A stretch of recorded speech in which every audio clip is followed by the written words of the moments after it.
Hello YouTube. Today I'm taking a nice socially distanced photo walk, but yesterday I was watching a couple of argumentative Canadians debate which new camera has the best animal eye detect autofocus. Now that may have gotten people wondering, how did people take pictures of animals at all before the invention of animal eye detect autofocus? And of course the answer is that they didn't. It was impossible. That's why until recently there were almost no pictures of cats on the internet. Now I'm being snarky. The fact is that of course it was possible to take pictures of animals before the invention of animal eye detect autofocus. In fact, it was possible to do almost everything in photography that people do now. It was just a lot harder and more bothersome. Poochie wants to visit. So I thought I'd make a short video showing the incredible crap people had to put up with back in the old days just to do the simple basic task of setting your camera for how much light is in the scene.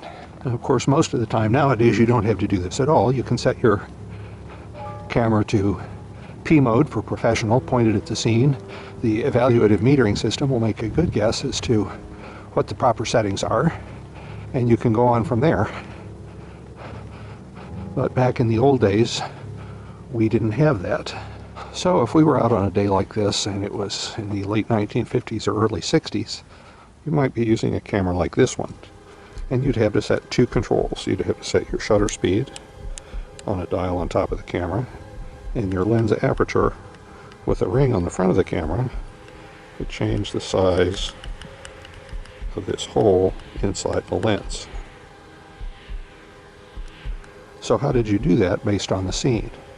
Well, for a normal sunny day like this, many people simply looked at the instruction leaflet that came with their film, and it gave them a range of settings for normal daylight conditions that probably would work. People who wanted to be a little fancier might have an instrument like this, a handheld light meter.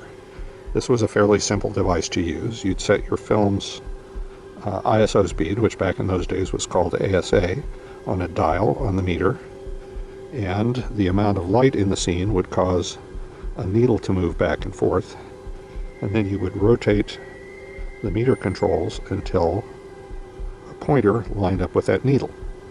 So for this scene, for example, it would tell us that a good exposure might be 1/125th at f11. Then you'd set that on your camera and you'd be ready to go. People who were more technologically early adopters might have something even fancier, a special meter like this, which was designed to fit on particular models of cameras. This one was a pretty high-tech meter for the late 50s. It had two sensitivity ranges, this orange dot range for dim light and a white dot range for normal light. Again, you could see it had a needle that moved up and down depending on the light conditions. The thing that made this meter slicker was that it had a duplicate of the camera's shutter speed dial, so that if you set the meter to the same shutter speed as your camera and then put it onto the top and push the shutter speed dial down, get it lined up correctly, they're coupled together so that as you turn the dial, the camera's shutter speed is adjusted and the meter's calculator dial is adjusted. So all you have to do is point your camera at the scene, see what f-stop it lines up with, which here is about f11, and you set your camera to f11, and in theory you're ready to take a correctly exposed picture. So as you can see, it was incredibly difficult, almost impossible, and it's no wonder that photography was so incredibly hard and so unpopular before the invention of modern technology.